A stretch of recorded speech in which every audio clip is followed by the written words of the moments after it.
अभी पीएम मोदी ने लोकसभा में भाषण दिया था, जिसका समर्थन किया है राहुल गांधी ने। कहा है कि हम प्रधानमंत्री की बात का समर्थन करते हैं। कुंभ हमारा इतिहास है और हमारी संस्कृति भी। और इसी बीच उन्होंने एक शिकायत भी की। शिकायत यह है कि प्रधानमंत्री ने कुंभ में जान गंवाने वालों को श्रद्धांजलि नहीं दी है अभी तक। राहुल गांधी ने इसी अवसर पर बेरोजगारी पर भी चिंता जता दी और कहा कि महाकुंभ में शामिल होने वाले युवा सिर्फ प्रशंसा से ज़्यादा की उम्मीद करते हैं, उन्हें रोजगार चाहिए। ये कहते हैं कि महाकुंभ में शामिल होने वाले युवा प्रधानमंत्री से एक और मांग करते हैं कि उन्हें रोजगार दिया जाए।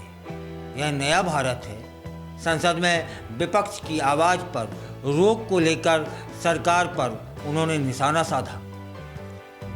राहुल गांधी कहते हैं कि लोकतांत्रिक ढांचे के अनुसार विपक्ष के नेता को बोलने का अवसर देना चाहिए, लेकिन वे हमें बोलने नहीं देते हैं। यह नया भारत है। लोकसभा में प्रधानमंत्री नरेंद्र मोदी के भाषण पर प्रतिक्रिया दी है कांग्रेस की वायनाड सांसद प्रियंका गांधी वाड्रा ने भी कहा है कि विपक्ष की भी महाकुंभ के प्रति भावनाएं हैं, उन्हें भी 2 मिनट बोलने दिया जाना चाहिए, लेकिन बोलने नहीं दिया जाता है। पत्रकारों से बात करते हुए प्रियंका गांधी कहती हैं वह महाकुंभ पर आशावादी होकर बोल रहे थे।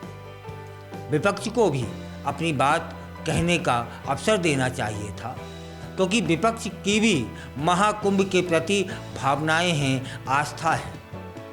और अगर हम अपनी बात रखते हैं तो उन्हें कोई दिक्कत महसूस नहीं होनी चाहिए।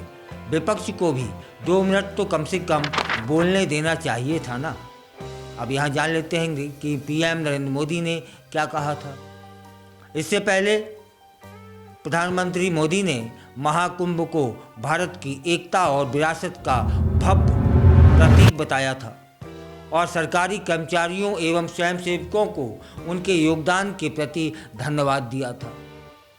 उन्होंने कहा था कि महाकुंभ की सफलता में कई लोगों की भूमिका अग्रणी रही है। मैं सरकार और समाज के सभी कर्मयोगियों का आभार व्यक्त करता हूँ।